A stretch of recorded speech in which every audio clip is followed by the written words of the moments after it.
상장도 거래소 마음이고요. 네. 상장을 폐지하는 것도 거래소 마음이죠. 네. 사실 거기에 대한 법이 지금 완비가 돼 있는 상태가 아니기 때문에 거래소를 세우는 것도 마음대로고요. 현재까지는 그렇습니다.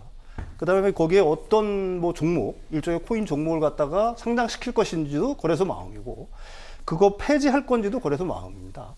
일단 뭐 이번 폐지에 대한 어떤 그러니까 상장 폐지를 시키는 변은 일단 거래소들은 이런 기준을 내세우고 있어요. 거래되고 있는 뭐 유동성, 그 회사의 뭐 기술 역량, 그 다음에 그런 코인이 갖고 있는 어떤 사회적 가치 여부를 갖다가 판단을 해서 네. 사실은 뭐 상장 폐지를 했다고 하는데, 그런데 그게 어떤 기준에 의해서 상장 폐지를 했느냐나 어떤 정보는 투명하게 공개되지가 않고 있는 상황인 거죠. 뭐 결론적으로 얘기하게 되면은 네. 사실은 거래소에 상장을 시키는 것도 그렇고 상장 폐지를 결정하는 것도 현재는 법이 없기 때문에 사실은 거래소 마음입니다. 네. 무법지대라고 얘기할 수가 있겠죠. 네. 이와 관련된 규정과 법이 아직 시행 전인 부분들이 많죠. 그렇기 때문에 상장하는 것도 그리고 그것을 폐지하는 것도 지금 거래소가 임의적으로 할 수 있다라고 그 부분은 좀 확인을 하셨습니다. 그렇다면 그것이 왜 그런지, 왜 지금 이런 현상들이 나타나고 있는지 이유를 좀 알아야 될 것 같습니다.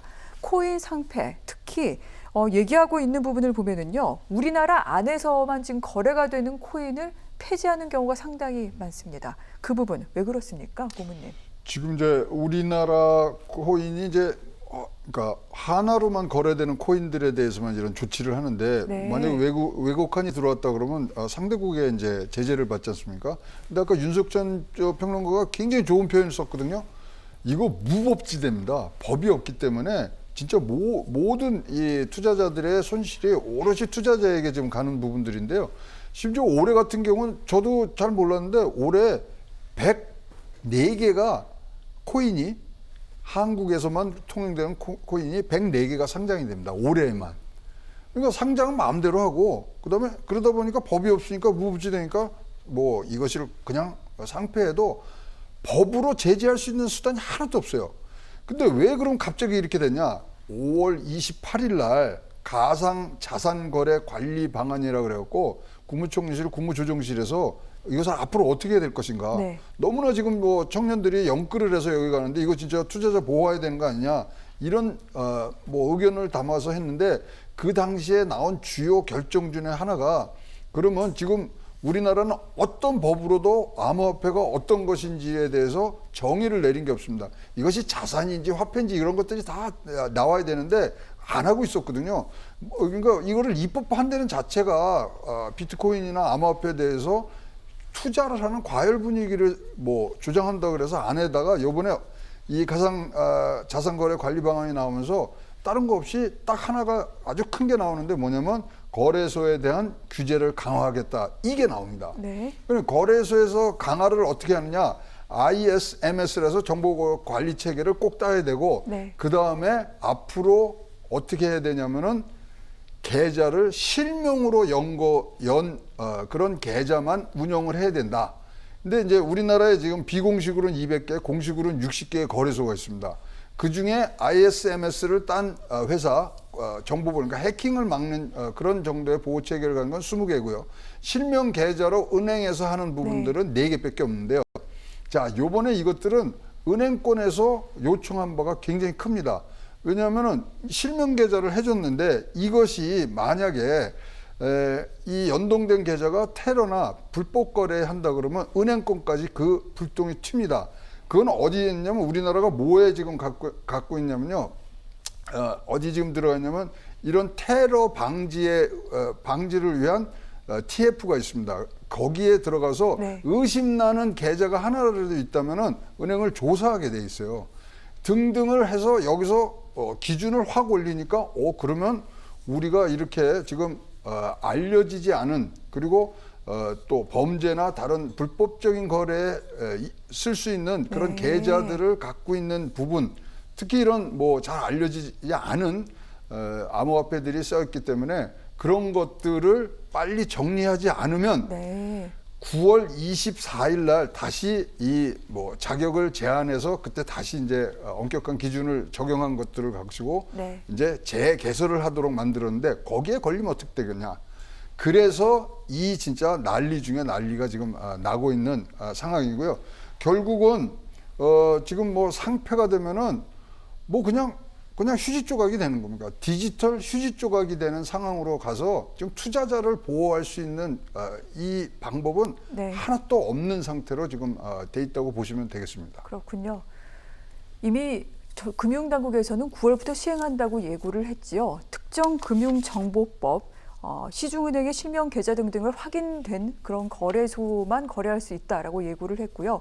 이 와중에 그러한 조건들을 충족시키기 위해서 지금 거래소에서 좀 투명성이라던가 이런 부분들인지는 모르겠으나 아무튼 나름의 기준을 내세워서 여러 가지 코인들, 특히 원화로만 거래되고 있는 코인들의 상장 폐지가 지금 계속해서 이어지고 있는 중입니다. 투자자들 사이에서 혼란이 상당하다라고 말씀을 드렸는데 지금 뭐 비공식적이라고 얘기는 합니다만 우리나라 안에 이 암호화폐, 가상화폐에 투자하고 있는 인구가 580만 정도가 된다고 합니다. 인구의 10분의 1이 넘는다 뭐 이런 얘기 나오고 있고요. 이 가운데 400만 명 이상은 올해 처음 시작을 했다 이런 얘기까지 나오고 있는 가운데 지금 상당히 많이 당황들을 하실 것 같습니다. 그러면 어떻게 하셔야 되는지 지금부터 이 부분을 좀 알아보도록 하겠습니다. 일단 상장이 폐지된다고 하면은 코인 가격이 상당히 심하게 요동을 치게 됩니다. 저희 일반적인 생각으로는 가격이 엄청 떨어지겠구나 싶은데 또 그것도 아니라고 합니다. 뭐 폭락, 폭등이 계속해서 반복되다가 결국 거래가 종료된다고 하는데 그러면 평론가님, 이런 와중에 그 코인을 갖고 계신 분들은 어떻게 해야 됩니까? 일단 유예 종목으로 뭐 이제 유의 종목으로 지정이 됐다라고 하게 되면은 네.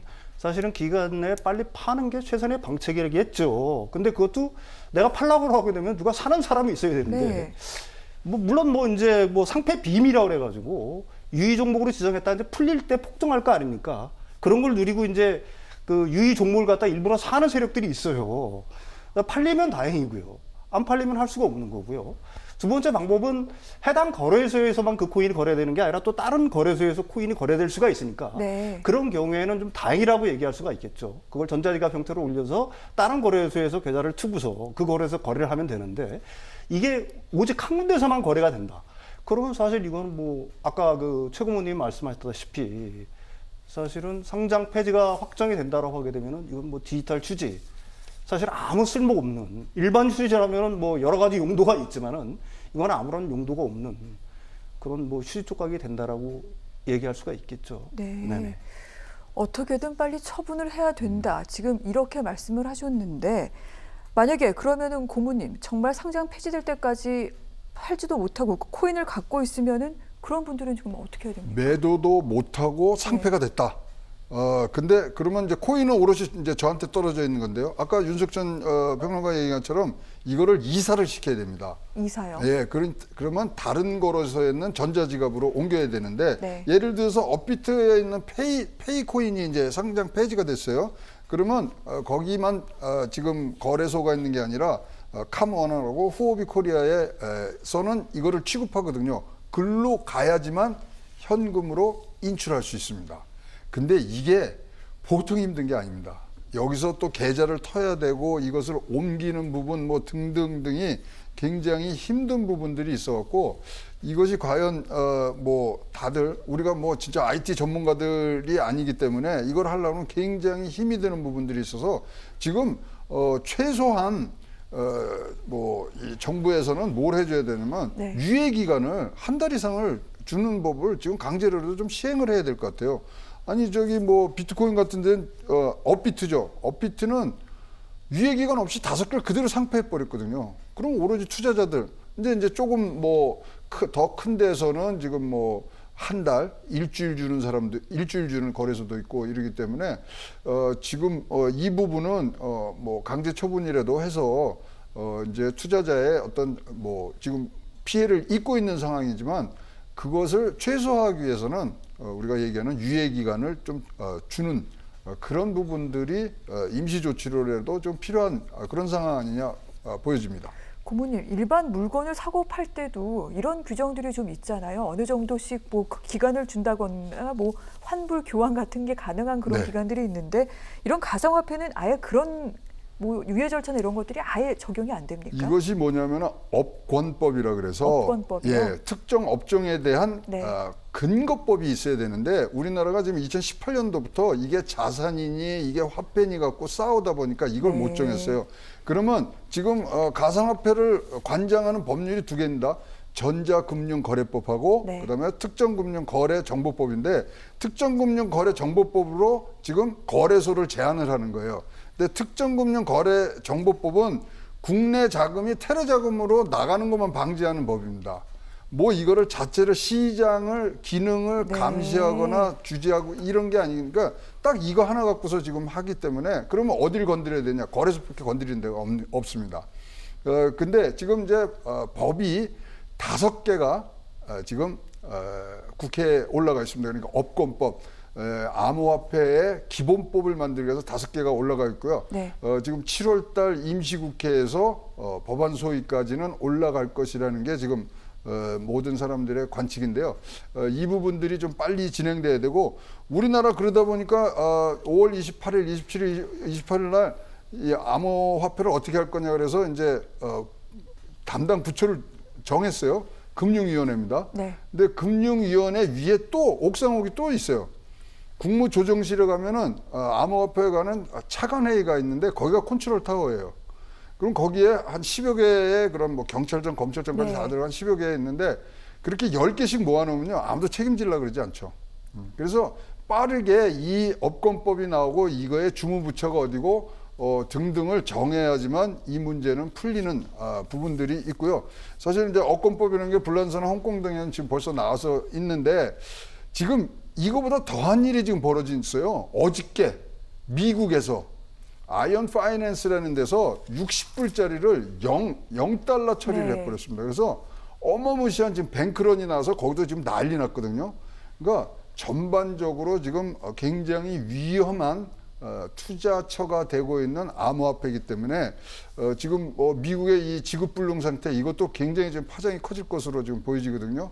그래서 우리나라도 빠르게 이것을 투자자의 차원에서의 보호할 수 있는 뭐 업권법을 7월이 아니라 네. 빠르게 당겨서 지금 빨리빨리 진행을 하지 않으면 이런 사태들이 우리나라에도 일어나지 말라는 법은 없다고 봅니다.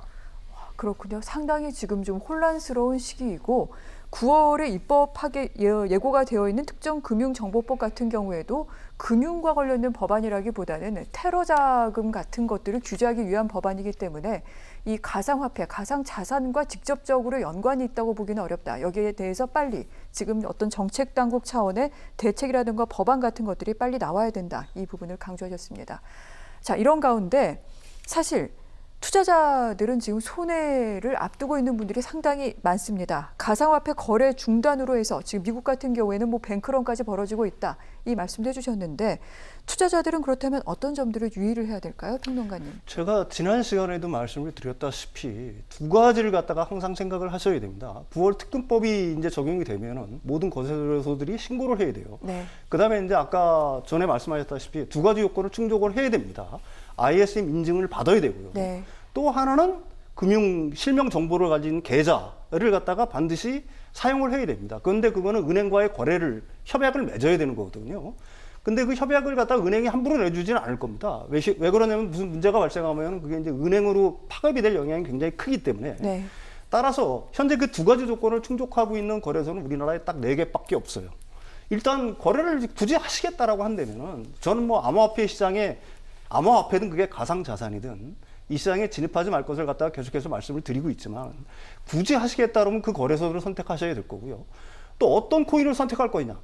이미 인증된 범세계적으로 충분히 어떻게 보게 되면 증명이 된 네. 그런 코인들을 갖다가 어떻게 보면 장기적인 악목으로 투자하는 자세 이런 자세들이 필요하지 않을까. 그게 이 코인 시장에 접근하는 이른바 뭐 코리리라고 보통 얘기들 하는데 이런 분들은 반드시 이런 걸 갖다 명심을 해야 될 것이라고 생각을 하고 있는 거고요.